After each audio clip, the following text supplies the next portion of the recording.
কেন্দ্রের কোনো চিঠির জবাব রাজ্য সরকার দেয় না বা কোনো সহযোগিতা করে না। তার প্রমাণ হচ্ছে আমাদের মেট্রো, চিংড়িঘাটা মেট্রোর সংযোগ হচ্ছে না বলে এত খরচা করে পড়ে আছে। আর নিউ টাউনের ভিড়টাও কাটছে না। নিউ টাউনে যে জাম হচ্ছে আজকে, যদি মেট্রো চালু হয়ে যেত সেটা হতো না, লোকেরও সুবিধা হতো, খরচাও কম হতো। আমরা দেখলাম হাওড়া শিয়ালদা মেট্রো হতে মানুষের কত সুবিধা হয়েছে। কিন্তু মমতা ব্যানার্জি সেটা আটকাবার জন্য সুপ্রিম কোর্টে চলে যাচ্ছেন, সেটা জুড়তে অনুমতি দেবেন না। তো তার কাছ থেকে কি আশা করা যায়? রেলের সমস্ত প্রজেক্টকে আটকে রেখেছেন উনি। এমনকি উনি যেগুলো ভিত্তিপ্রস্তর স্থাপন করেছিলেন সেগুলোও শুরু করতে দিচ্ছেন না।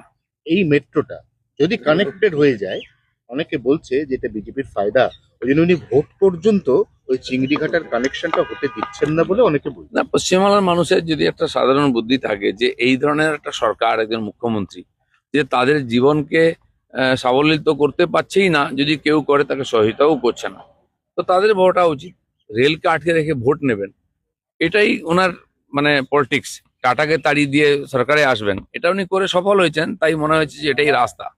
বলছি 26-এর ভোট যুদ্ধে হিন্দুত্বে শান দিতেই ফের বিজেপির রথযাত্রা বাংলায়। ফের বিজেপির রথযাত্রা কর্মসূচি উত্তর এবং দক্ষিণ দুই বঙ্গেই ছুটবে বিজেপির রথ। রথযাত্রাটা ভারতবর্ষে খালি হিন্দুত্ব নয়, জনসম্পর্কের মাধ্যম এটা।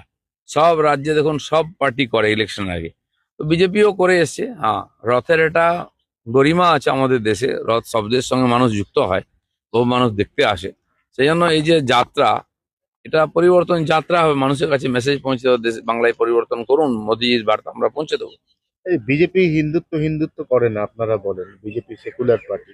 অমিত শাহ আবার আসছেন মায়াপুর ইস্কন মন্দিরে 18 তারিখ। মায়াপুর ইস্কন মন্দির বিশ্ববিখ্যাত মন্দির তৈরি হচ্ছে, সেটা তারা চান যে একবার মাননীয় অমিত শাহ ওখানে যান। এর অনেক বছর আগের থেকে ওনারা আগ্রহ করেছেন আসার জন্য, কিন্তু মাননীয় অমিত শাহ সময় দিতে পারেননি বলে। তো এবারে একবার যাওয়ার চেষ্টা করবেন উনি ওখানে। একটা দর্শনীয় স্থান, প্রত্যেকের যাওয়া উচিত। আর বিজেপি হিন্দুত্ব বলতে লজ্জা পায় না, কারণ হিন্দুদের দেশ, হিন্দু কালচার এখানকার, লাইফস্টাইল এখানকার হিন্দু। তো সেই জন্য আমরা হিন্দুত্ব বলতে লজ্জা বোধ করি না। আমরা ফালতু সেকুলারিজম দেখাই না, আমরা হিন্দু জীবন পদ্ধতি, হিন্দু আইডিওলজিতে বিশ্বাস করি। বাকি আমাদের সংবিধান আছে, দেশের সংবিধান আছে, সেটা মেনে আমরা কাজ করি। আপনি 18 তারিখ যাবেন? না, আমার যাওয়ার কথা নেই সব জায়গায়। বলছি তৃণমূলের প্রার্থী কারা হবেন, আবেদনকারীদের জন্য ফের বায়োডাটা দিয়ে বক্স তৈরি করলো তৃণমূল ভবন।